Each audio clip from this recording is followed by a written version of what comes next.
Is anybody actually watering these plants? Because I'm a bit concerned. So, stripograms. Blatant sexual innuendo. Micro miniskirts. And that was just last night in our chalet. I've got the legs, what can I say? Right, this is the moment where we purse our lips, clutch our handbags, brandish our rolled up copies of the Daily Mail and ask, Doctor Who, is it fit for children? To answer this question, we've plucked 4 mysterious eccentrics from the time-space vortex. First up, a man who was one of the key writers of the Sylvester McCoy era of Doctor Who.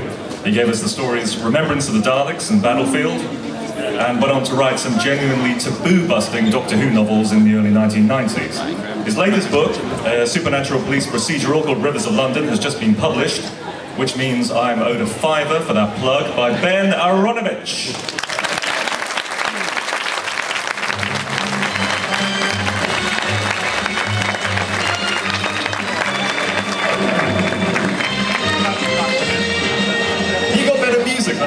That's just not on.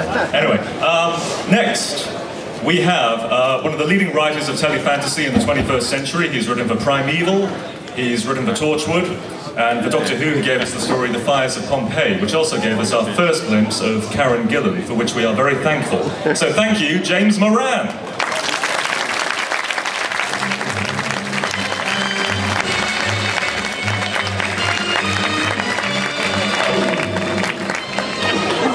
Now, if you've heard the one about the ghost, the werewolf, and the vampire, this is the man who told it to you. He's the creator of Being Human, and for Doctor Who, he's given us the stories School Reunion and The Vampires of Venice. I don't know about you, but I'm still waiting for the werewolves of Woking and the zombies of Zimbabwe. If you'd like to hurry up with those, Toby Whithouse.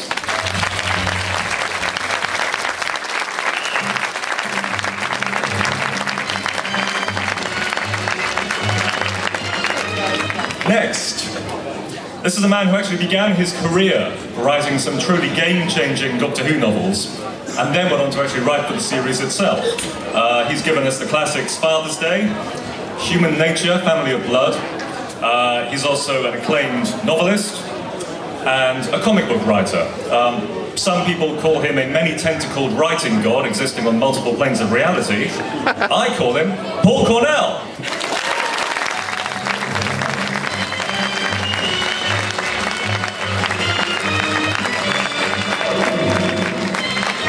I've really got to stop doing that dancing thing, haven't I? Because that's really uncool, sorry. Right. So, panel, Doctor Who.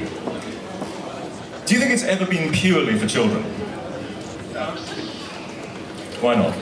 Well, it's the children's own show that adults adore. Goodness, these microphones are high.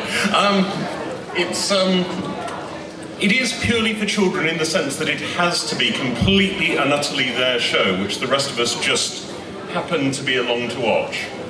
I think if there's ever a point where it stops being their show, we're in real trouble. But actually, it is a children's show that adults really like. Toby? I would say, certainly my experience on the show recently, it seems to me that the approach of it is very much an adult show. But in a way that the notion of it being a show for kids is kind of brought out at specific moments in the editorial process. So I don't think any of us as writers are constructing a story, perhaps unconsciously we are, but not consciously are we constructing a story that's specifically for children. But as I said, there comes a point in the process where Stephen will say, but will my 8-year-old son understand this? And so suddenly it's there as a kind of constant reminder that I think in my experience, and certainly my approach to the episodes I've written, is very much as an adult. James. Having said that, Stephen's 8-year-old son seems to be very, very clever, frighteningly clever. I wonder where he gets it from. I have no idea. From his godfather. From us. Yeah, that's weird. Yeah, I mean, it's like, even back in the 70s when I started watching it, many hundreds of years ago, when it was kind of more, well, considered to be more of an adult show, I would sit there glued to the screen while in the background my mother read the paper, going, every now and again looking up and going, oh my god, what's he look like? Oh, this is silly. So in that sense, yes, it always has been, but I've always felt it's a family show. Again, most families, I watched it on my own. This is turning into a tragic tale of loneliness. But yeah, I've always thought it was for the whole family, if the whole family was interested. I've always thought of it as a children's show that's written for grown-ups. Now Ben, when you were writing Doctor Who, the show was on a kind of suicide mission against Coronation Street at 7:30 at night. Did you have a sense of who your audience was? Who did you think that your audience was? I thought I was my audience. Right. You have to write, I basically write for myself and hope that other people like it. I don't think you can, I think most writers actually do that. And you just hope that you in some way will converge with your producer in the first instance and then your audience in the second instance. And there isn't very much else you can do. So I wrote it as an adult show because no one told me not to. Right. I think also, I think we have to clarify what exactly it is that makes a children's show. Because the thing is that I think that the storytelling in every single episode, not only of New Who but classically, I think the storytelling is always incredibly sophisticated, which is one of its kind of most one of its defining features. And I think as an adult that makes it such a rewarding watch.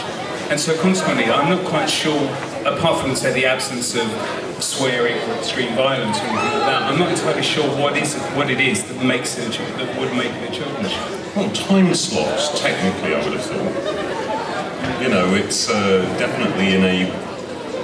I'm getting bored at myself here. No, we're not getting bored. Well, carry on, please. I think it's very much in a family slot. I think we basically all said the same thing in 4 different ways here. That's what you're here for. Yes. Be controversial. So, Ben and Paul, when you were writing your Doctor Who novels in the 90s, you were pushing the premise of the show into more and more adult shapes. Did that feel like the natural path, given that it wasn't a mainstream concern at that point? Yes, very much so. Mainly because we no longer had any children watching. That is to say, the only people buying the books were increasingly adult Doctor Who fans. So it was a decision on the part of Peter Double Evans, the editor, to consciously move the books up towards them. Which, some of it works, some of it doesn't. I like the fact we can have something as sophisticated as some of the novels Ben came out with. I think some of the sex and violence is adolescent, but on the other hand we got some really good mature storytelling as well. And of course these books hugely influenced the course of the new show.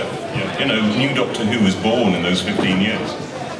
So did it feel like an intoxicating sense of freedom that you suddenly had all these possibilities to take the show into this more, adult direction? No, well, yes. Peter Double Evans said it's for grown-ups, and I went, okay. And I was a bit surprised when people took it section. I never thought of it as a children's show.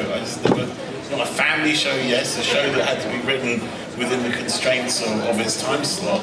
But I never saw it as a children's show. I mean, part of the fact that the insistence by the kind of powers that be that the show be classified as a children's show is because the sort of upper strata of television production aren't comfortable with the idea of having science fiction or supernatural or any kind of elements in an adult context. They always have to find some kind of way of justifying it to themselves, so in case they want a BAFTA. And they stand up for it, and they think, I can't say I write science fiction, I have to say it's a children's show with fantasy elements. It's not really a supernatural kind of, I wouldn't say sitcom. It's actually a drama, which some people just happen to be werewolves and vampires, and they're not comfortable with just going, we're making a sci-fi show for adults, so they have to label it as a kids show in order to make themselves feel better. Paul, do you agree with that? Yes. Okay. I wanted you to be controversial. Sorry. Okay. Well, this is like the BBC, how much more controversial do you want to be? What sort of would you like me to start? Oh, I don't know. Tell us a few jokes, do a tap dance, I don't know, something like that. Do you think Doctor Who can be just as much Philip K. Dick as it can be Lewis Carroll or H.G. Wells? I haven't seen Pirate Planet. You've got something like the Pirate Planet, that's Philip K. Dick. It's insane, drug-fueled, kind of mad cat in wordplay. That's for the kid. They're going to love that. And actually, what Moffat's doing now is some of the most science fictional stuff the show has ever seen. I think, well, the current season was my favourite ever season. Matt Smith's my favourite ever Doctor, and I think the level Moffat got up to on things like the time of the Angels. This intricate storytelling, it's absolutely wonderful and purely SF-nal. I think people talk about it having a storybook quality now, which is odd. That might be how it feels on the surface, but the mechanisms underneath right now are science fiction, perhaps for the first extended time in the show's history. Doctor Who isn't often science fiction. It plays in the clothes of science fiction. It's more a panto that occasionally does a bit of science fiction. Panto in the best possible way. I'm a huge fan of panto. I don't regard that as a negative term. Toby, do you think children can keep pace with that kind of storytelling? I think they get different things out of it. I mean, my kids watch it. I wouldn't necessarily, particularly with Stephen's plots, I wouldn't necessarily say that they follow every single minute twist and turn in the story, but there is, it's so visually spectacular, the pace of it and the tone of it is so compulsive that they'll gain just as much enjoyment out of it as I struggle to follow Stephen's script sometimes, but nonetheless, there's still an enormous amount that they get out of it. So I don't think it's necessarily important. I mean, I think that the primary success of it, of Doctor Who, will be coming back the way it has, is not necessarily the way that it completely reinvigorated the genre, but I think it's the way that it reinvigorated that time slot, and the way that it brought back the idea of a show that an entire family can sit down to watch. And consequently, Being Human and other shows have followed because of the success of the reinvigoration of that genre. But things like Merlin or Primeval and so on, because it reinvigorated that source, that's the legacy. It's the idea of something with an entire family to watch. And I think that's its primary success. I would actually go further. I think Doctor Who saved drama on British television. Because those of us who were working in television, the slots were shrinking and they were going, no, why should we make drama when we can put on celebrity wrestling? And a lot came Doctor Who and just wiped out all the reality shows and just killed them on Saturday night. And the next thing they're going, oh, maybe drama's not bad, maybe drama's not great. And the next thing I know, that all these slots are something I don't like Being Human, and there's something like, oh, we should like make some drama. So I think it saved television. James, is it? Hey! I mean, there's a bit of television that I like anyway. James, is it quite a tightrope act walking? Yeah. Is it quite a tightrope act writing for children and for grown-ups? How do you juggle that as a writer? Because your background is in quite a hardcore horror movie like Severance. I needed the run. Oh, that's horrible. Yeah. Not really, because I've been watching it for as long as I can remember. I don't know what the first one I ever watched was, because it's just always been there. It's always been on TV. The first one I remember watching was City of Death, which is why there's constant references to it in everything. But just to go back to the complicated scripts, I think that was the case then.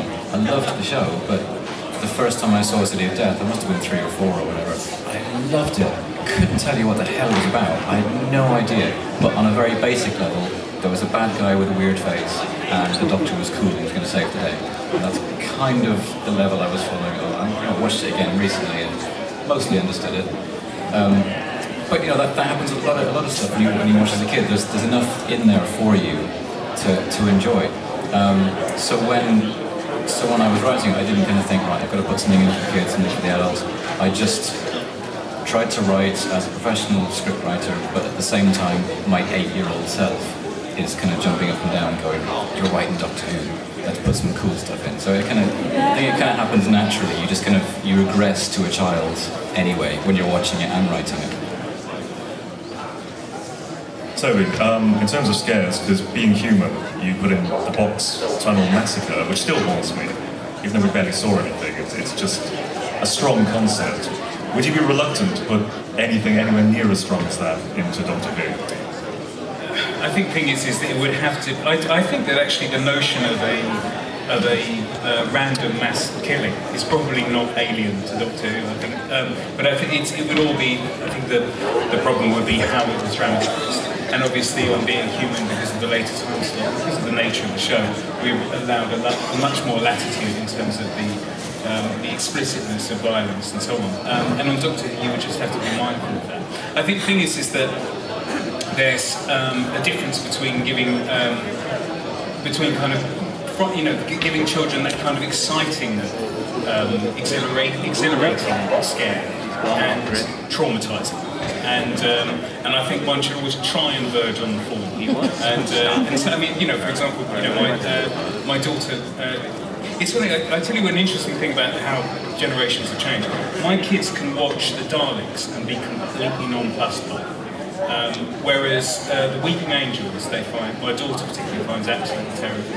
And I think I don't know whether that's how it's changed how children, because also given the amount of other television that they're watching and how much influence they're getting from other shows, just how children's sensibilities have changed. It's just it struck me as very interesting that is now the iconic monster for them.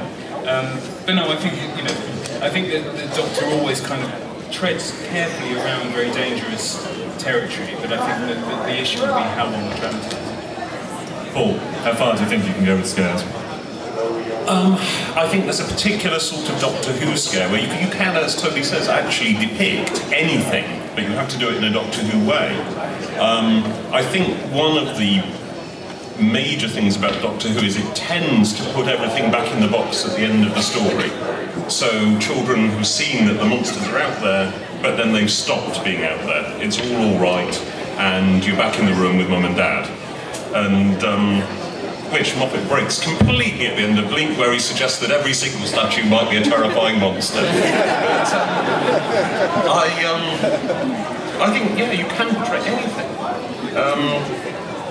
I'm struggling to think of where Doctor Who could not go. There are some obvious places. I think the other thing is the level of compliance at the moment, over the last couple of years, has got absolutely extraordinary.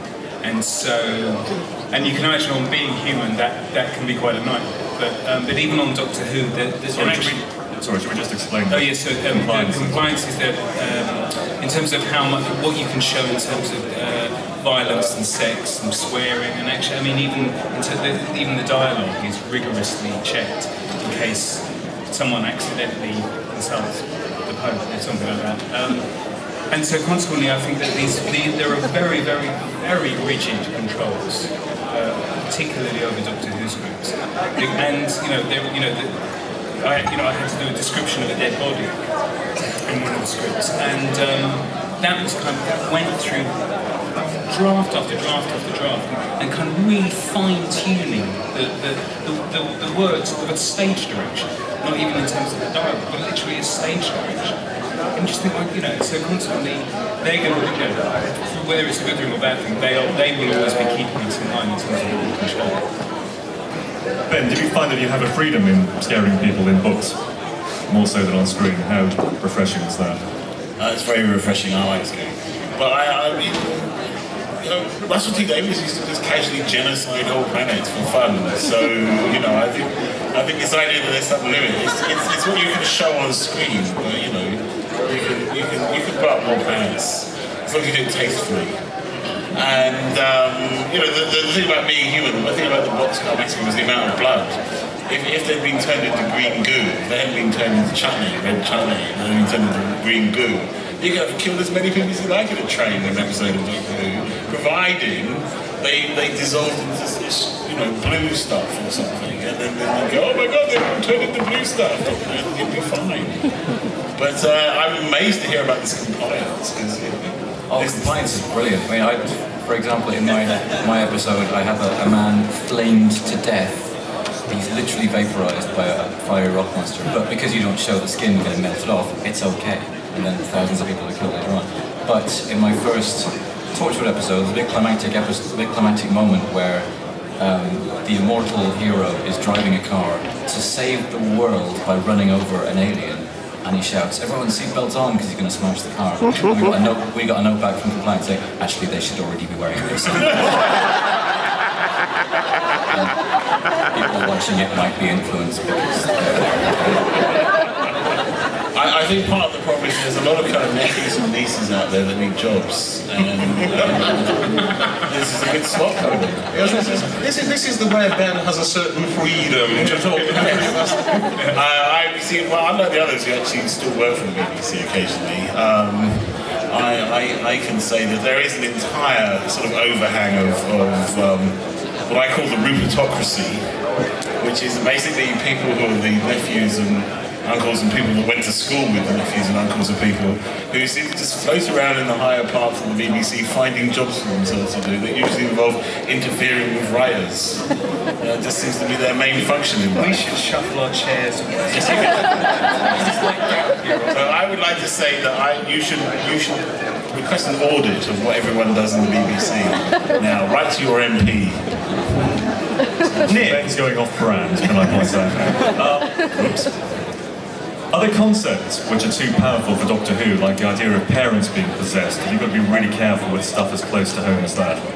One compliance thing that we had on Father's Day was that we were told that children should never be shown to be scared, because apparently child watching, his measure or her measure of whether or not something is really scary and not pretend scary is whether or not the children on the screen are scared. It's fine if adults are running and screaming, but every child in Doctor Who, certainly in the first season, has a strange sang-froid about them. They will go, monsters, eh? What about sexuality? In terms of sexuality, how far? Because Moffat's a bit of a saucy devil, isn't he? And he's sexed up Doctor Who slightly. You should have heard his best man. Moffat was my best man. And honestly, his best man speech is still the subject of legal action. We've been... sexuality, it's just about short skirts, isn't it? There's not a lot more to it. It's a bit of kissing. You know, a bit of everyday human-alien interaction. What's wrong with that? It's not right and should be stamped out. First it's too gay, now it's too straight, I guess. Oh yeah, Russell T Davies's heterosexual agenda of making the Doctor heterosexual, having a lot of male-female kissing in the show. More seriously though, can questions of sexuality be addressed in Doctor Who, and how far can you go in portrayals of sexuality? What are questions of? One thing I really, really like about the new show is that we've had gay characters front and centre. Captain Jack was a revolution. He was absolutely changed British TV, and I think that was worth the price of admission alone. I say questions of sexuality because traditionally Doctor Who was a very sexless show until it came back. We never had sex in the show. It just never came up. It was kind of creeping in with eggs, wasn't it? He's here all week. AC7 totally did it. It's sort of something to do with having William Hartnell as the lead, isn't it? Yes. Sylvester, you didn't really have a lot of sexual scope with Sylvester. Colin Baker going, I say, Purry, I think you're rather splendid.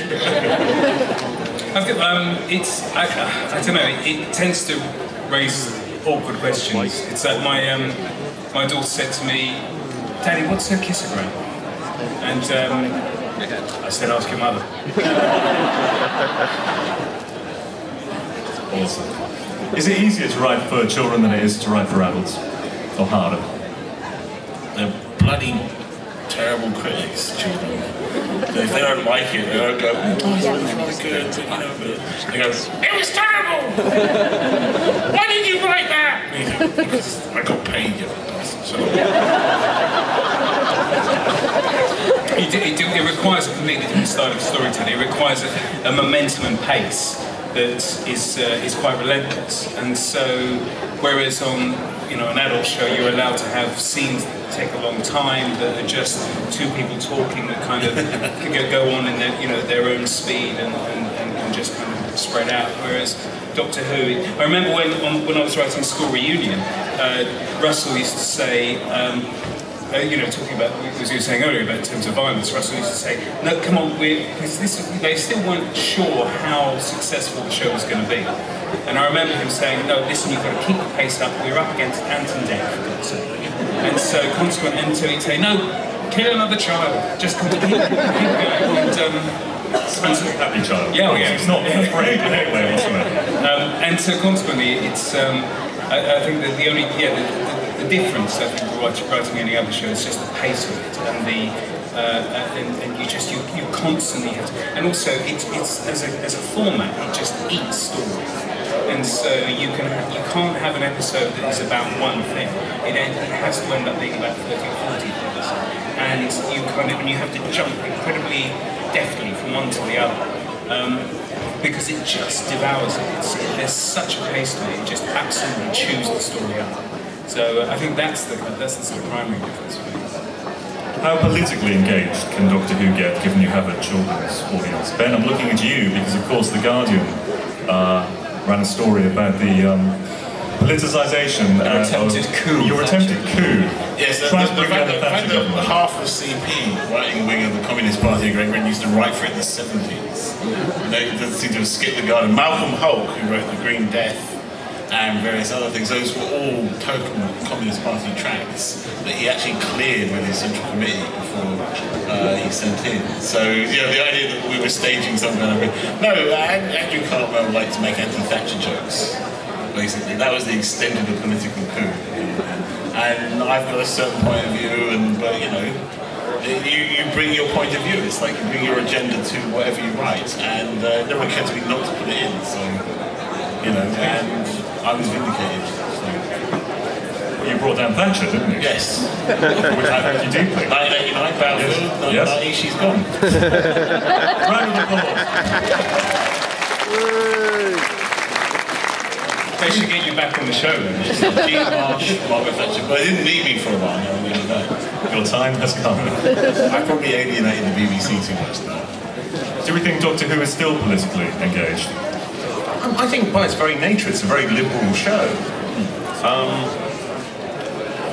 There are certain points of view that are seen as simply part of standard Doctor Who, that in certain parts of the USA, for example, would be seen as, revolutionary, quite hard to take. The anti-gun stance, the diversity, the Doctor's pacifism, all of this seems to be naturally part of Doctor Who, but it's been written in there by great liberals like Terence Dix in the 1970s and Malcolm Hulke, the great communist writer of Doctor Who. Russell, of course, also. Russell's incapable of switching off the part of himself that, fights for things. And there's some very deliberate stuff in there. I'm really pleased to have been part of it. I would say the Doctor is a humanist. I think he's apolitical, but I'd say essentially the underlying thread with him is one of humanism. Right, we have 4 fabulous runners of Doctor Who here, which is a great opportunity for any Doctor Who fans in the audience to ask some questions. So, hands up. Oh, look at all those hands, a forest of hands. How do I choose? Nobody has any questions. Is there one there? Is there one there? Where? Do we actually have a roving mic? You've got a mic set in the middle there. There's a... Oh, sorry, would you like to walk over to the mic? Sorry. This worked in rehearsal. No, it didn't. Hello. Hello. Ask away. Do you think it's fair to compare the writing for Doctor Who to that of Pixar, where they write kids' films, but they also write stuff that adults will get as well? Yeah. It's a fair comparison, yeah. I think it's actually, on that note, I went to see Megamind with a bunch of children. I went to see Megamind with my son, and we enjoyed it. My son's 15, and we enjoyed it much more than the kind of 8-year-olds. And I thought, here is the first kind of CGI film that's pitched like that actually works better for adults than it does for children. And so it's actually a very difficult kind of balance to actually do. And Pixar are very skilled at catering to both audiences at once. I think what will often happen is that something like Megamind's a good example, because often it's the parents that will want to see it, and they'll kind of drag the kids along, saying, "But look, it's a kids' film," when actually it's they that want to see it. I read on the internet that Bailey's going to be pregnant in the next series. Spoiler. And there is talk of doing that. Who's the father? Is this something that's actually suitable for Doctor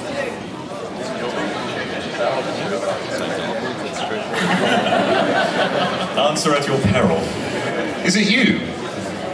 I'm not far. I couldn't possibly. No, we couldn't answer. Stephen Moffat would come in here and kick us in the face. Couldn't possibly answer that. Ladies and gentlemen, Stephen Moffat. Oh, he's angry.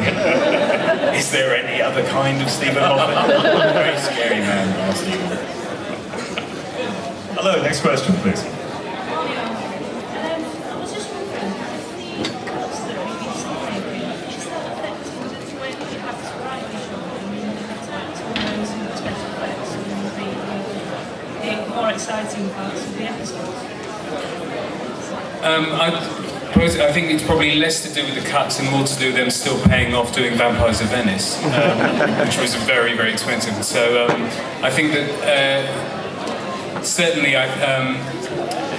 when I'm writing on the show, I've got a kind of being human mindset, and so I'll always try and pare it back. I think that it seems to me that if there is something that they feel is justified in terms of the story, then they are happy to find ways to pay for it. But I think it's incumbent on all of us all of us writers, to be mindful of the fact that the budgets aren't limitless. Hello. Hi, I've got a 7-year-old and a 9-year-old, and I absolutely love the show, and I think for them part of the reason is that it tends to be a single episode or a worst case two-parter. Do you think Doctor Who would ever go back to the way it was with Only Child for a story arc of 4 or 6 weeks? Or would that just justify kids today? Well, in many ways, the story arc goes on for 13. I mean, certainly, if you look at the Cracks in Time story, you could argue that that's a 13-part story. But in terms of going back to one single, self-contained story, taking place over more than 2 weeks, I think it's unlikely, to be honest. A two-parter more than two-parter is the length of an old 4-parter. And even two-parters these days have a different name for each part to suggest to a casual audience that this is a single episode.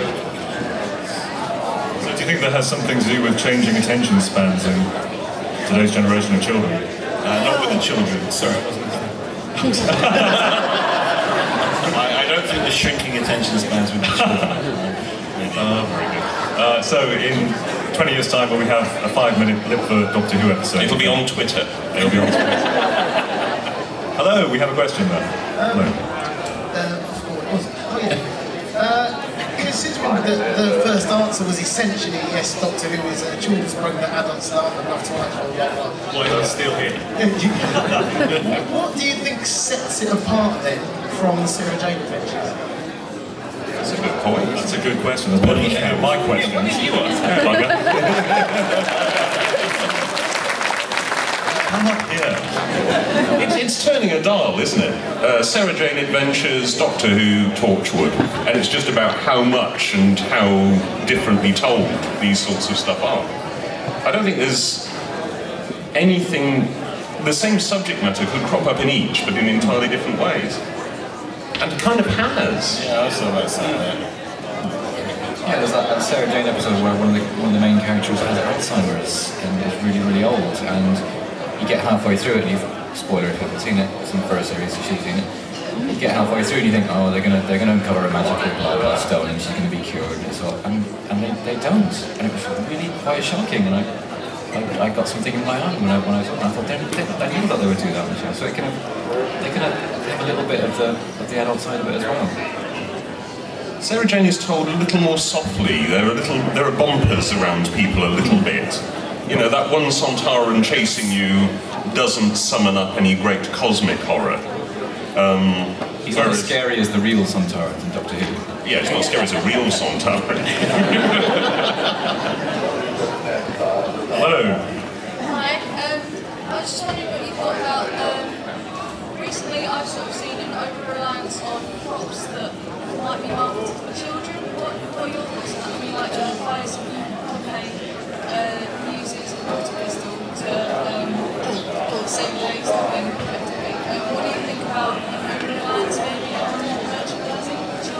pistol agenda. Honestly, if I got any money from the merchandise, that episode would have been full of toys and gadgets. But I don't.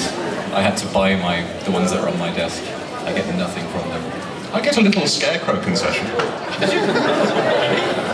When Gareth put them in that touring stage version, I was so pleased. Where's my free stuff? It's outrageous.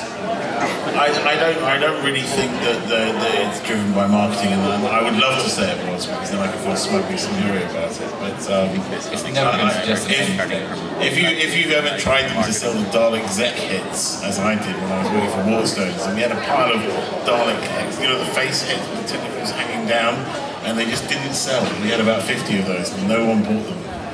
And I thought that's a really bad marketing. So if you'd been actually going for marketing, we wouldn't have had something that had this guy's face with tentacles hanging down. It's just like you would have heard about it if Russell or Stephen had said to any of us, "Oh, and by the way, try and kind of stick in like a little comedy robot with a funny voice so that we can sell a few more toys."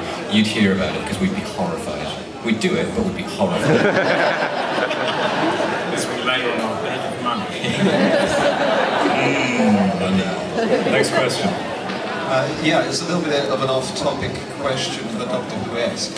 If the panel, if you could write an episode for any of the Doctors that there have been now, who would the panel want to write for? I'd write for Matt Smith. My Doctor is Tom Baker, and I would love to do something. If I wrote a short story for him, but I would love to write something for Tom Baker as the Doctor.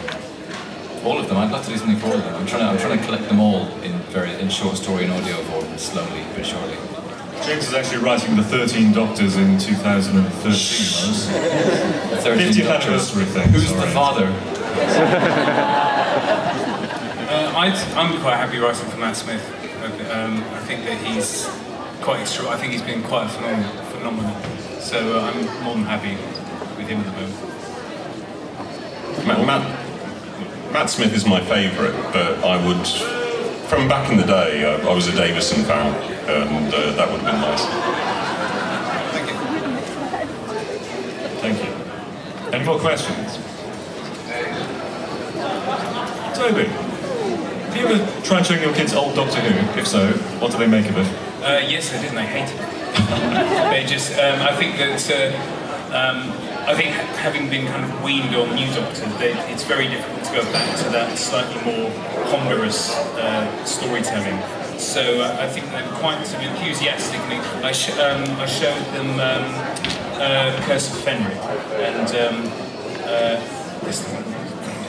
it wasn't written by Ben, was it? and they were kind of really into it for the first episode or so, and then there were too many distractions. So no, it's once if you've started on New Who, I don't think you can go back. What about you personally? When you go back to watch old Doctor Who, can you still get back into that old pace? Yeah, without doubt. I grew up watching Tom Baker on TV, and at the same time they were repeating the Patrick Troughton ones on a different day, and I would just watch them as the same character, and they were a lot kind of slower and a bit creakier in the old days, but I loved it just the same. Ben? I of course think that the 25th and 26th season is of course the pinnacle of Doctor Who. My son, I showed my son my episodes, and he said, "Yeah, that's very good. When are you going to write for the New Who?" So that sums up the modern youth of today. So.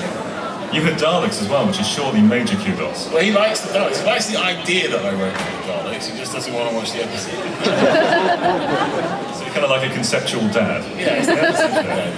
He'll be much more impressed when I write for proper Who. So we're talking about Doctor Who and children. Obviously there's something about Doctor Who in our childhoods that made us love the show and still care about the show.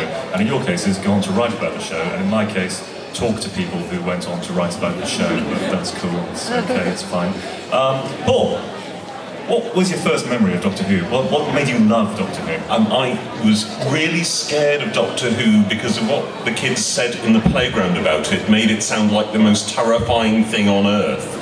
so I couldn't watch it. I would watch BBC Two, and every now and then, while it was on, I would deliberately watch another channel, and then turn over and see just something horrifying. I swear, Link's taking off his helmet. In that 5 minutes, I turned over, I thought, ah! They were right, it's terrifying. And then as a rite of passage, I remember I said to my mum, I think I'm old enough to watch Doctor Who now.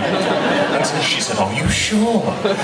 And so I sat down in front of the brain of Morbius, and it was a terrifying experience, those 4 episodes, and I was actually quite surprised that Tom won at the end. I thought, blimey, that didn't look entirely likely that he would beat the brain of Morbius, and I had a tremendous turnaround. I was hooked as anybody who's, you know, forced something off all their lives and then found it. I just went, oh wow, and I wanted everything.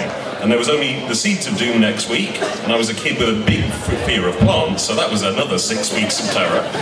And then nothing until a strange repeat with a different companion, which made no sense, and I think the thing is, there was indications immediately that there was this wide, extraordinary, strange world, that it was a one and done, that you had one adventure, but it was connected to all this other stuff that was waiting to be discovered, and, you know, hooked ever since. So yes, Torrent sticks then. Toby? I think my first memory was the regeneration from John Pertwee to Tom Baker, and I think from that moment on I was hooked. And I think what was nice, what was wonderful about it was the fact that it was as if it kind of articulated what I liked in terms of television, and it was as if I hadn't really known what kind of television I really liked, and I watched that and I thought, oh, that's, and then that was it from that point. James?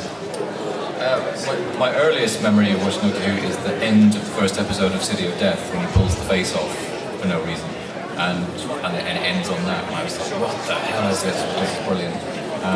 The other two earliest ones that really stuck with me and just made me love it to bits were that terrifying bit. I think it was Full Circle when the marsh creatures kind of came lumbering out of the swamp. I had to hide behind the chair. I was terrified.